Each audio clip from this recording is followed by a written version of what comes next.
দর্শক দেখতেই পাচ্ছেন আমরা টাঙ্গুয়ার হাওড়ের উদ্দেশ্যে। আমাদের একটু চেহারা দেখান ভাই। এই যে দেখাচ্ছি, তুমি এখন কোথায়? মানিকগঞ্জ। এই মানিকগঞ্জ থুকু, ওয়েলকাম টু মোহনগঞ্জ।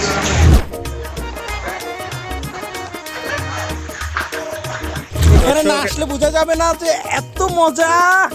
টাঙ্গুয়ার হাওরের পানি এত মিঠা। মন ভালোবাসে।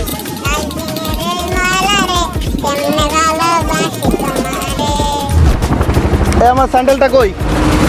তাড়াতাড়ি তাড়াতাড়ি তাড়াতাড়ি।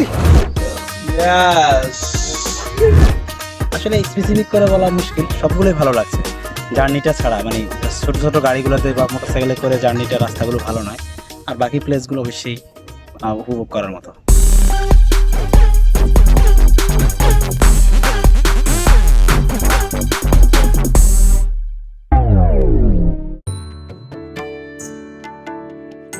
সুনামগঞ্জকে বলা হয় হাওড় কন্যা। হাওড় ঘিরে জেলার এই পরিচিতির মূলে টাঙ্গুয়ার হাওর। এটি দেশের অন্যতম সুন্দর ও জীববৈচিত্র্যে সমৃদ্ধ সম্ভাবনাময় একটি জলাভূমি। টাঙ্গুয়ার হাওর আন্তর্জাতিকভাবে ঘোষিত বাংলাদেশের দ্বিতীয় রামসার সাইট। প্রথমটি সুন্দরবন। আমরা আছি টাঙ্গুয়ার হাওর। সম্পদ, সম্ভাবনা আর অপার সৌন্দর্যের লীলাভূমি টাঙ্গুয়ার হাওর 17 বছর ধরে সরকারের নিয়ন্ত্রণে রয়েছে।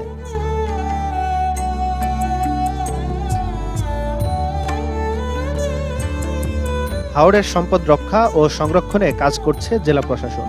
পাশাপাশি রয়েছে বেসরকারি উদ্যোগও।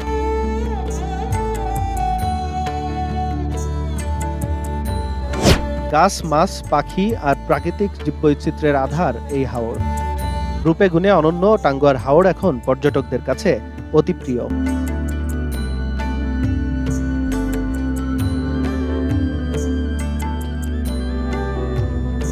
সুনামগঞ্জ শহর থেকে প্রায় 40 কিলোমিটার দূরে তাহিরপুর ও ধর্মপাশা উপজেলায় এই হাওরের অবস্থান। দুইটি উপজেলার 4টি ইউনিয়নের 18টি মৌজা মিলে হাওরের আয়তন 12,655 হেক্টর। হাওরে ছোট বড় 109টি বিল আছে, তবে প্রধান বিল 54টি। হাওরের ভেতরে জালের মতো ছড়িয়ে ছিটিয়ে আছে অসংখ্য খাল ও নালা। বর্ষায় সব মিলেমিশে একাকার হয়ে যায়, তখন হাওর রূপ নেয় সমুদ্রে।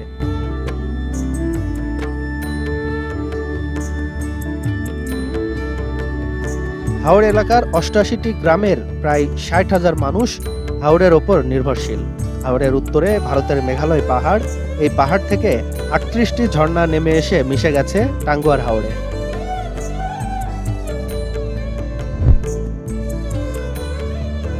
সুনামগঞ্জ এসে টাঙ্গুয়ার হাওর ঘুরে না গেলে ভ্রমণটাই অপূর্ণ হয়ে যাবে।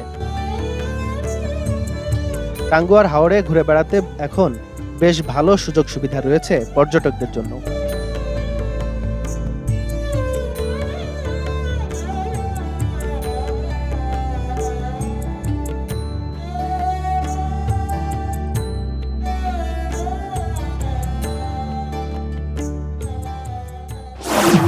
ঢাকা থেকে ট্রেন যোগে সুনামগঞ্জ যাই আমরা কয়েক বন্ধু মিলে।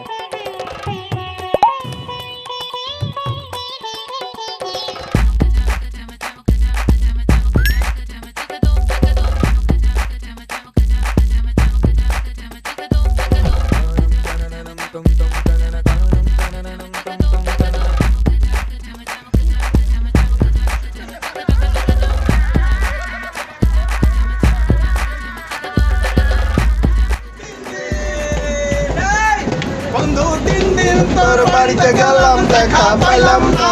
বন্ধু 3 দিন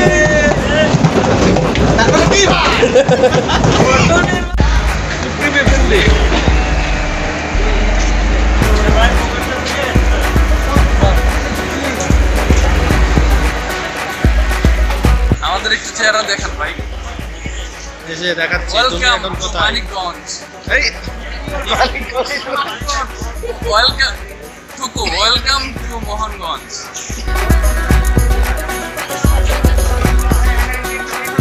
এখান থেকে অটোরিকশা চড়ে হাওড়ের উদ্দেশ্যে রওনা দিই।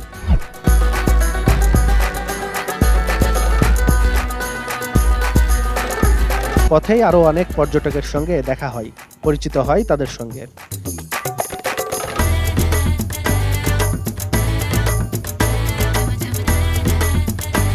এখানকার প্রধান সমস্যা আবাসন, থাকার কোনো ব্যবস্থা নেই। তবে নৌকায় রাত যাপনের সুযোগ রয়েছে। অনেক পর্যটক এই নৈসর্গিক পরিবেশ উপভোগের জন্য রাতটুকু নৌকায় কাটিয়ে দেন। চাঁদের আলোয় জলরাশিকে অপার্থিব মনে হয় তখন, তাই আমরাও নৌকায় রাত কাটালাম।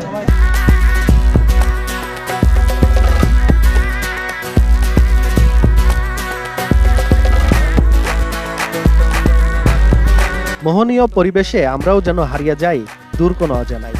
এ অনুভূতি কেবল হৃদয়ে ধারণ করা যায়, ভাষায় প্রকাশ করা দুরূহ।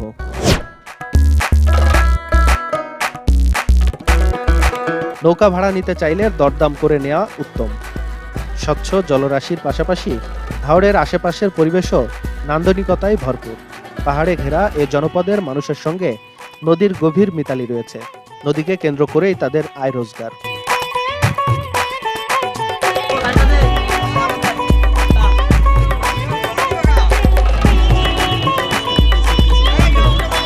তবে তাদের জীবনযাত্রা সহজ নয়। এখানে তাদের জীবনযুদ্ধ চলে প্রতিনিয়ত। সে রাতে আমাদের নৌকা ধীরে ধীরে এগিয়ে চলছিল। নীলাকাশ, পাহাড় আর স্বচ্ছ জলরাশি আবেগতাড়িত করে তোলে আমাদের সবাইকে।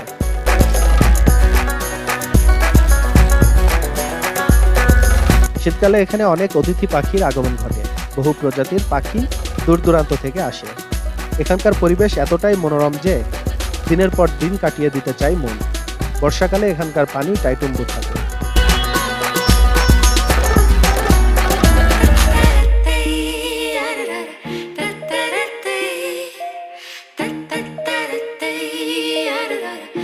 টাঙ্গুয়ার হাওরকে বলা হয় দেশি মাছের আধার বা মাদার ফিশারিজ। জলজ প্রাকৃতিক বন, পরিযায়ী ও দেশি পাখির নিরাপদ আবাসস্থল। এটি দেশি মাছের অন্যতম প্রজনন ক্ষেত্র।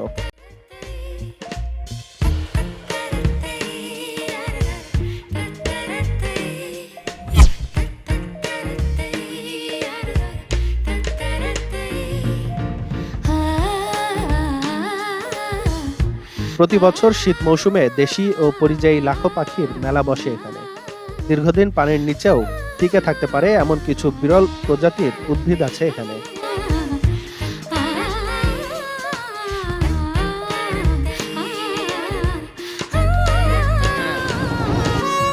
দর্শক দেখতেই পাচ্ছেন আমরা রওনা দিয়েছি টাঙ্গুয়ার হাওরের উদ্দেশ্যে। এখন এই যে স্পিড বোটে এটা ট্রলার, ছোটখাটো লঞ্চ, আমরা লঞ্চে যাচ্ছি। আশা করছি খুব আনন্দ করব এবং আপনাদের অনেক কিছু দেখাতে পারবো। দর্শক আমাদের সাথে থাকুন।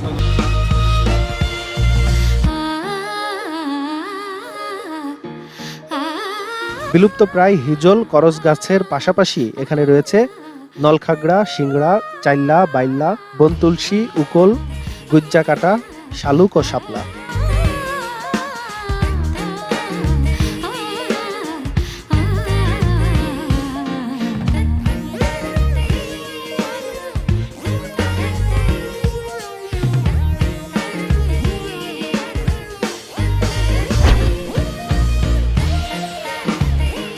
হাওরে 150 প্রজাতির উদ্ভিদ, 141 প্রজাতির মাছ, 11 প্রজাতির উভচর প্রাণী, 6 প্রজাতির কচ্ছপ, 7 প্রজাতির গিরগিটি ও 21 প্রজাতির সাপ দেখা যায়। অস্তিত্বের হুমকিতে থাকা 26 প্রজাতির বন্য প্রাণীর আবাসভূমিও এই হাওর। এখানে দেখা মেলে বিরল প্রজাতির পেলাসার ফিশ ইগলের। সর্বশেষ গণনা অনুযায়ী 2016 সালে এই হাওরে 91,236টি পরিযায়ী পাখি এসেছে। হাওরে মাছের মজুদ আছে 6,701 মেট্রিক টন।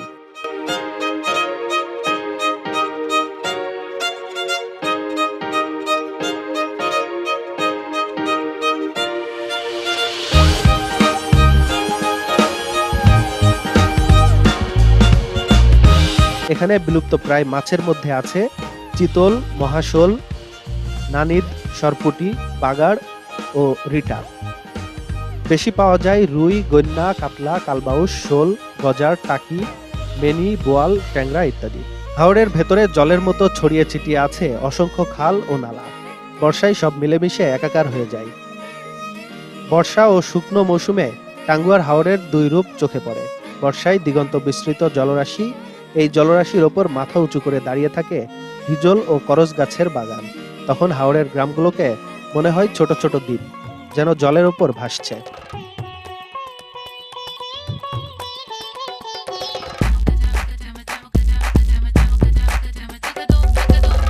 হাওরের জলে ঢেউয়ের খেলা তখন পর্যটকদের মন ভরিয়ে দেয়। তবে দুই মৌসুমের সৌন্দর্য উপভোগ করার মতো।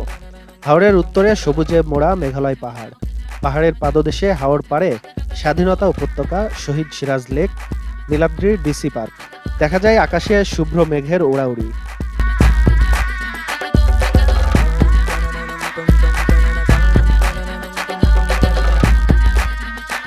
বিকেলের রোদে মেঘের ছায়া পড়ে নীল হয়ে ওঠে হাওরের জল।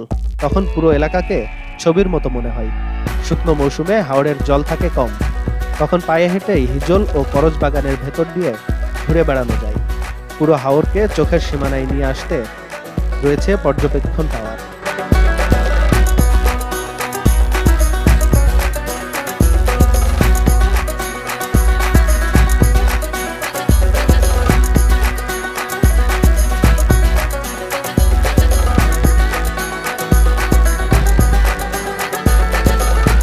দর্শক, আমরা এখন আছি টাঙ্গুয়ার হাওর। পিছনে অনেক বড় একটা জলরাশি, এর মধ্যে দেখতে পাচ্ছেন গাছ রয়েছে। এই হাওরে আসলে অবশ্যই আপনার মন ভালো হবে। অনেক বড় একটি হাওর, বাংলাদেশের দর্শনীয় স্থানগুলোর মধ্যে একটি। এর পাশেই বড় একটি পর্বত শৃঙ্গ দেখতে পাচ্ছি, যেটি ইন্ডিয়ার মধ্যে মেঘালয় রাজ্যে অবস্থিত। আমাদের সাথে আবার জয়েন করেছে আমির সোহেল বিম। এখানে না আসলে বোঝা যাবে না যে এত মজা। টাঙ্গুয়ার হাওরের পানি এত মিঠা, প্রকৃতি এত সুন্দর। এখানে না আসলে বোঝা যাবে না বউয়ের সাথে মজা। অবশ্যই সবাই আসবেন, আমাদের মতো আনন্দ করবেন নিশ্চয়ই।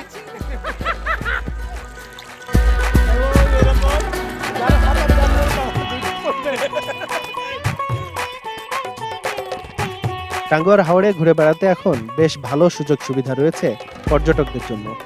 বিশেষ করে বর্ষা মৌসুমে পর্যটকদের জন্য ভাড়ায় মেলে বেশ কিছু ছোট বড় নৌকা।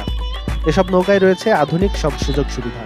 তবে এসব নৌকা ভাড়া নিতে আগে যোগাযোগ করা ভালো। পাশাপাশি স্পিডবোটও রয়েছে। স্পিডবোটের ভাড়া বেশি। যারা কম সময়ে হাওর ঘুরে দেখতে চান তাদের জন্য স্পিডবোট ভালো। জ্যোৎস্না রাতে নৌকায় নেচে গিয়ে আনন্দ করেন পর্যটকেরা।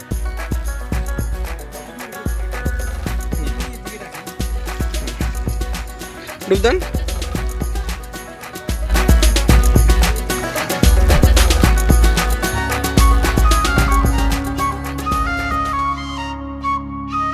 ছয়কুড়ি কান্দার 9 কুড়ি বিল, কান্দা ভর্তি সারি সারি হিজল, করচ আর নলখাগড়ার বন, মাছ, গাছ আর পাখি।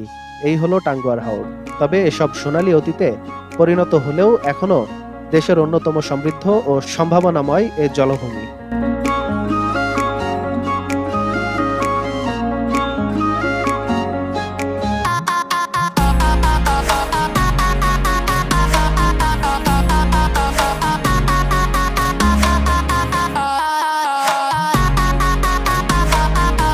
রামসার কনভেনশন হলো বিশ্বব্যাপী পরিবেশ রক্ষার একটি সম্মিলিত প্রয়াস। 1971 সালে ইরানের রামসার নগরে প্রথম এ নিয়ে বিশ্বের পরিবেশবাদীদের একটি সম্মেলন হয়। এটি রামসার কনভেনশন নামে পরিচিত। সেখানে কনভেনশন অন ওয়েটল্যান্ডস নামে একটি চুক্তিতে সই করেন অংশগ্রহণকারীরা। পরে 158টি দেশ এতে স্বাক্ষর করে। বাংলাদেশ সই করে 1992 সালের 20 এপ্রিল। 2000 সালের 20 জানুয়ারি টাঙ্গুয়ার হাওরকে রামসার সাইট ঘোষণা করা হয়। বর্তমানে এখানে 55 প্রজাতির মাছ বিলুপ্তির মুখে রয়েছে। 1999 সালে টাঙ্গুয়ার হাওরকে প্রতিবেশগত সংকটাপন্ন এলাকা ঘোষণা করে সরকার। এরপরই হাওরে দীর্ঘ 60 বছরের ইজারাদারির অবসান হয় 2001 সালের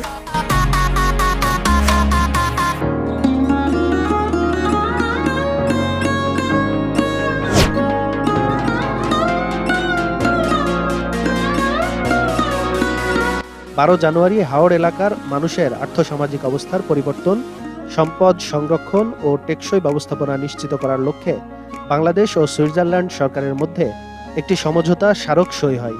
2003 সালের 9 নভেম্বর জেলা প্রশাসন হাওড়ের নিয়ন্ত্রণ নিয়ে নেয়। বর্তমানে একজন ম্যাজিস্ট্রেটের নেতৃত্বে 24 জন আনসার এ হাওড়ের দেখভালের দায়িত্ব পালন করছেন। পাশাপাশি রয়েছে স্থানীয় লোকজনের সমন্বয়ে গঠিত কমিউনিটি গার্ড। সরকারি ব্যবস্থাপনার পাশাপাশি আন্তর্জাতিক সংস্থা international union for conservation of nature 2006 সালে টাঙ্গুয়ার হাওড়ে সমাজভিত্তিক টেকসই ব্যবস্থাপনা প্রকল্পের কাজ শুরু করে। IUCN বলছে তারা হাওড় পাড়ের 88টি গ্রামে সংগঠন তৈরির মাধ্যমে মানুষকে সংগঠিত করেছে। সংগঠন করে তাদের চাঁদায় একটি সামাজিক তহবিল গড়ে তোলা হয়েছে। মানুষ সচেতন হচ্ছে। এই তহবিলে বর্তমানে প্রায় 30 লাখ টাকা আছে। টাঙ্গুয়ার হাওড় বাংলাদেশের বৃহত্তম গ্রুপ জলমহলগুলোর মধ্যে অন্যতম। ভারতের মেঘালয়ের খাসিয়া জৈন্তা পাহাড়ের পাদদেশে সারি সারি হিরজল করস শোভিত পাখিদের কলকাকলি মুখরিত টাঙ্গুয়ার হাওড় মাছ, পাখি এবং অন্যান্য জলজ প্রাণীর এক বিশাল অভয়াশ্রম।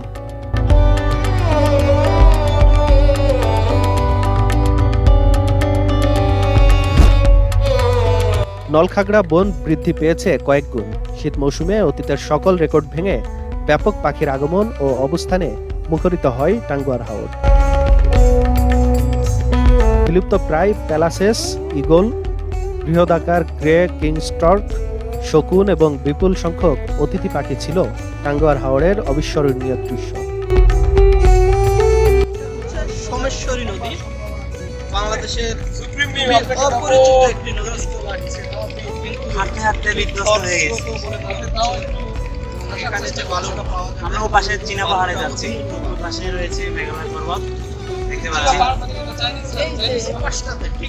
দেখেই বলতে পারবো, গিয়ে দেখি। মেঘালয়ের সমস্যা নদীতে আসলে হচ্ছে ওইদিকে মেঘালয়ের পাহাড়গুলো তো দেখা যাচ্ছে মনে হয় ওই যে দূরে মেঘালয় পর্বত। মেঘালয় পর্বত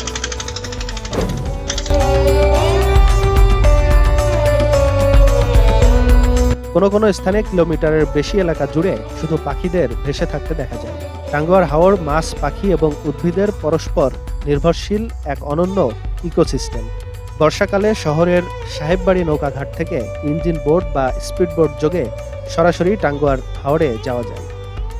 ইঞ্জিন বোটে 5 ঘন্টায় এবং স্পিড বোটে 2 ঘন্টা সময় লাগে।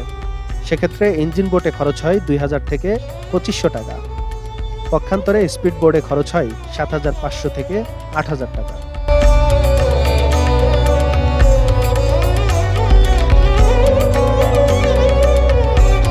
বেসরকারি ব্যবস্থাপনায় সেখানে রাত্রি যাপনের কোনো ব্যবস্থা নেই, তবে সরকারি ব্যবস্থাপনায় 3 কিলোমিটার উত্তর পূর্বে টেকের ঘাট চুনাপাথর খনি প্রকল্পের রেস্ট হাউসে অবস্থান করা যায়।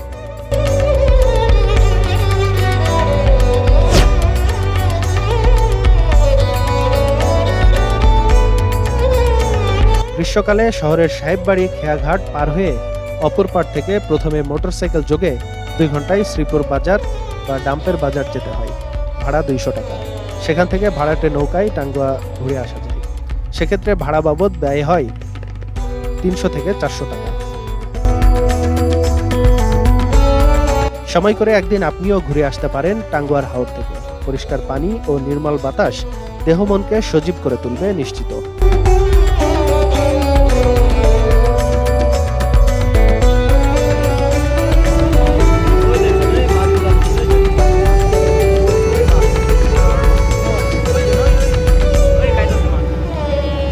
এই যে পাখি এই